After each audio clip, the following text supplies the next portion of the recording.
इस समय हमारे साथ जेएम फाइनेंशियल सर्विसेज के पीएमएस के मैनेजिंग डायरेक्टर आशीष चतुर्मोहता जुड़े हैं। उनसे जानते हैं वो मार्केट में क्या कर रहे हैं। आशीष, गुड मॉर्निंग। आशीष, सबसे पहले मैं आपसे व्यू लेना चाहूँगा भारती एयरटेल पर, जो आज निफ्टी का टॉप लूजर है। प्रमोटर सेलिंग, मुझे डेजा वो वाली फीलिंग आ रही है। पिछली बार बहुत बड़ी रैली के बाद जब प्रमोटर सेलिंग हुई थी, काफ़ी समय तक स्टॉक चला नहीं था उसके बाद। क्या इस बार मामला दूसरा होगा या फिर अब थोड़ा सा यहाँ पर प्रेशर रहेगा? गुड मॉर्निंग अनुज। तो सबसे पहले हमारा व्यू भारती पे पॉजिटिव है और डेफिनेटली आज जो सेलिंग है, जो ब्लॉक डील हुई है, वो मेरे हिसाब से एक बाय ऑन डिप की एक अच्छी अपॉर्चुनिटी बनाएगी। क्योंकि आप सबसे इंपॉर्टेंट बात ये कि आप ये अर्निंग क्वार्टरली अर्निंग को देखेंगे तो जो ट्रेजेक्ट्री है ऑफ आरपूस वो एक स्ट्रॉन्ग अप ट्रेंड में है। और हमारा ये मानना है कि धीरे धीरे ये 250 रुपीज आरपूस की तरफ जाता हुआ नजर आ रहा है, और जिसका क्लियर बेनिफिट टेलीकॉम कंपनीज को देखने को नजर आएगा, और खास तौर पर भारतीय एयरटेल को, जहां पर पे सब्सक्राइबर एडिशंस काफी स्ट्रांग है। दूसरी बात हमें जो इस क्वार्टर में काफी अच्छी लगी थी वो थी डेट टू एबिटा का जो लेवल है वो और कंफर्टेबल पोजीशन पे आ गया, क्योंकि डेट रिडक्शन काफी स्ट्रांग हुआ है। तो इस सबको देखते हुए हमें लगता है कि भारतीय एयरटेल एक बहुत ही स्ट्रक्चरल स्टोरी है to play the entire data plus telecom business. And जिस तरह से आरपूस के अंदर में बहुत लंबे समय के बाद एक ग्रोथ ट्रेजेक्ट्री आ रही है, उसका क्लियर बेनिफिट है। तो मेरा मानना है 1800-1820 की जो ट्रेजेक्ट्री होगी वो एक बहुत बढ़िया अपॉर्चुनिटी हो सकती है भारतीय एयरटेल में लॉन्ग टर्म पोजीशन बनाने के हिसाब से। ओके।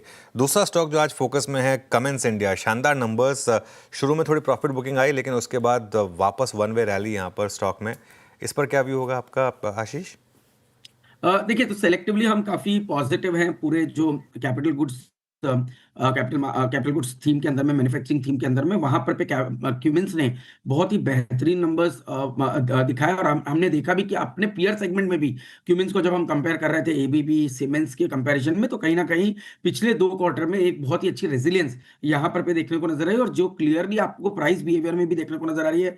जब एबीबी के अंदर में थोड़ा सा अभी जो ऑर्डर इनफ्लो आया, या ऑर्डर हम जो ओवरऑल पोजिशनिंग देख रहे हैं उसमें एक थोड़ी डीग्रोथ देखने को नजर आई, पर वही क्यूमिंस के अंदर में यही चीज पॉजिटिव साइड पे देखने को नजर आ रही है। तो उसके चलते हमें लगता है कि एक स्ट्रॉन्ग पैड ग्रोथ और एक स्ट्रॉन्ग मार्जिन इंप्रूवमेंट, ये दोनों ही चीज क्यूमिंस के लिए बहुत पॉजिटिवली वर्क करेगी। और हमें लगता है कि 4500 तक की एक अपसाइड भी क्यूमिंस के स्टॉक में देखने को नजर आ सकती है। तो हमारा एक पॉजिटिव व्यू क्यूमिंस पे और सेलेक्टिव मैन्युफैक्चरिंग थीम पे बना हुआ है। ओके, कोई और स्टॉक जो आपको पसंद हो इन लेवल्स पर, जहां पर बेट ली जा सकती हो? जी, तो देखिए, 2 थीम अनुज जिसकी हमने बहुत बार चर्चा भी की है। पहली है न्यू एज बिजनेसेस, जहां हमें लगता है ग्रोथ ट्रेजेक्टरी बहुत स्ट्रांग है। और ये जो लास्ट 1-2 क्वार्टर है उसके अंदर में हमने देखा है कि किस तरह से नंबर्स में इंप्रूवमेंट आया। चाहे अगर से हम क्विक कॉमर्स सेगमेंट की बात करें, फूड डिलीवरी बिजनेस की बात करें, तो इटर्नल के अंदर में हमने देखा कि बॉटमिंग आउट होना शुरू हो चुका है मार्जिन का, और यहाँ से मार्जिन में अच्छा खासा एक इंप्रूवमेंट देखने को नजर आएगा। साथ ही साथ क्विक कॉमर्स का जो बिजनेस है वो अब आपके फूड डिलीवरी बिजनेस से बड़ा हो चुका है, वहां पर पे साइज ऑफ अपॉर्चुनिटी काफी बड़ी है। तो हमें लगता है कि इटर्नल बायोन डिप्स का एक कैंडिडेट रहेगा, और स्ट्रक्चरली वेल प्लेस्ड है एक अच्छी ग्रोथ जर्नी के लिए। उसी तरह से जो डिलीवरी करके जो स्टॉक है वो हमें काफी पसंद है। हमने इसकी भी चर्चा काफी दिन से आपके शोज पे की है। हमें लगता है कि ये स्टॉक जिस तरह से ई कॉम एक्सप्रेस के एक्विजिशन के बाद मार्जिन में एक्सपांशन आया, और ये क्वार्टर में भी 6.5% का जो एबिटा लेवल है वो बहुत एक स्ट्रॉन्ग ट्रेजेक्टरी इंडिकेट करता है। तो हमें लगता है कि ये कंपनी भी एक स्ट्रक्चरल टेलविंड के अंदर से के दौर से गुजर रही है।